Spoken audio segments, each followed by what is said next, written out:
Hey y'all. So yesterday I watched an episode of one of my favorite shows, The Simpsons. And yes, preachers do want that. I think it's one of the greatest shows ever made, despite the popular opinion of other people who say it's gone downhill. But anyway, this particular episode, as Simpsons I have to do, brought up brought up religion.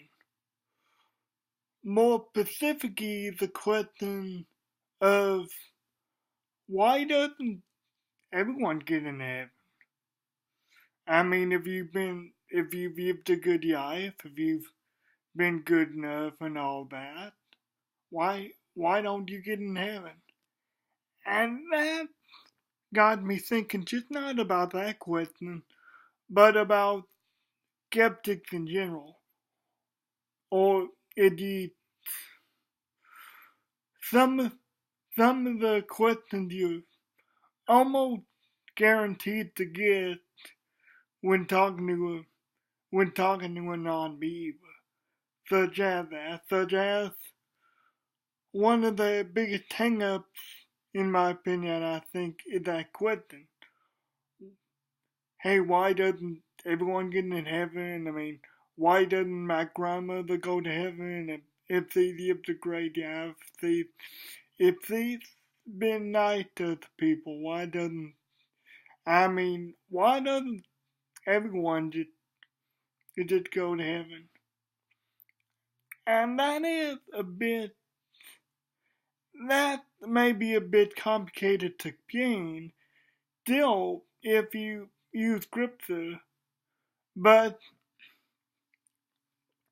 I can tell you this, scripture, along with many other places, does, does say, hey, there's only one way to get to heaven, I'm the way, the truth, and the life. Whoever believeth in the Father shall believe in me.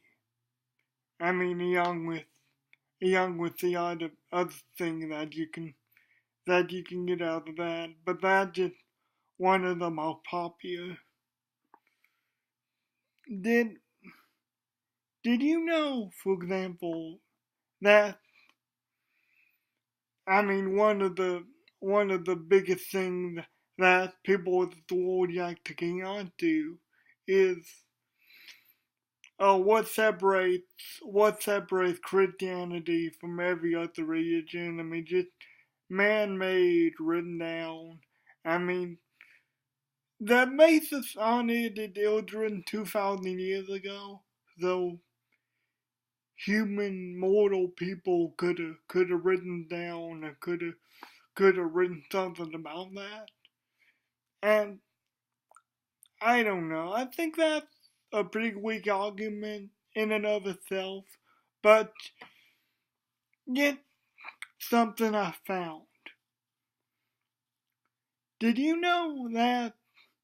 Well, at least according to what I could find, did you know that all religion is the only religion with a negative afterlife? That being hell. Now, of course, if you go into Buddhism, you can get a old form of reincarnation depending on how you live, but that's not so much a negative afterlife, I don't think. Or at least not as severe. Well, nothing is really as severe as going to hell. But yeah, that's just interesting. If that was written by mortal man, written by humans, I'm not saying this to win you the argument. It'll probably, it'll probably just annoy them or whatever. But if this was, as people say, written by mortal man and written by all the stuff, why don't we have a negative afterlife? Because humans don't have consequences all that much, do we? So, like I say, if it was a mortal region, why why did they add a negative after EI? Why did they add something like that? Now, arguably it can be said, oh, they did it to scare people, or they did it to scare them on the right path. I don't know if I really would buy that, because I don't think that really has the egg to stand on. But, yeah, that's just one thing that you'll hear that was man-made religion, and that's one of the things that you can do to indeed, indeed counter that with knowledge. And another thing I think of is everyone would be out to get in heaven. Yeah, that'd be easier. That'd be way easier. I mean, and I've thought about that. I've thought about that before. Just I've asked God myself, God, why doesn't everyone get in heaven, or why don't you make it that way, or that not fair, or see, or they were a real good person, why don't they get in heaven, or something like that. But and I'm gonna use another analogy, a video game analogy.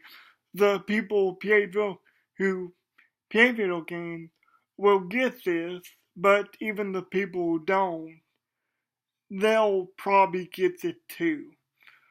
But it's like playing a video game.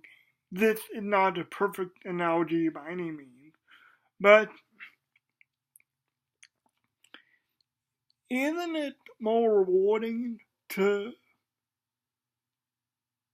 beat a video game, or beat a level, or beat a boss at a harder difficulty than an easier one? Because easy, normal, I mean, a lot of people could probably do that. But if you're on harder difficulty level, that's something to be proud of. Now, like I said, that's not a perfect analogy by any means. But you get my point that if everyone was allowed to get in heaven, then nothing would separate anybody out. I mean, people wouldn't be able to have that sense of accomplishment and pride within them that says, hey, I resisted the urge to go drinking one night, or resisted the urge to do this and that because of my Christian beliefs. And you get my point. Not a perfect analogy, but you get it. Uh, that just some of the things that you're almost guaranteed to hear from the skeptic religious community, especially skeptic about us Christians and the Christian faith. But that's just some of the things, not all of them by any means, but that's just some of the big things that you are probably apt to act, and you could counter good now. So, guys, I love you. God bless you. I'll see you next week.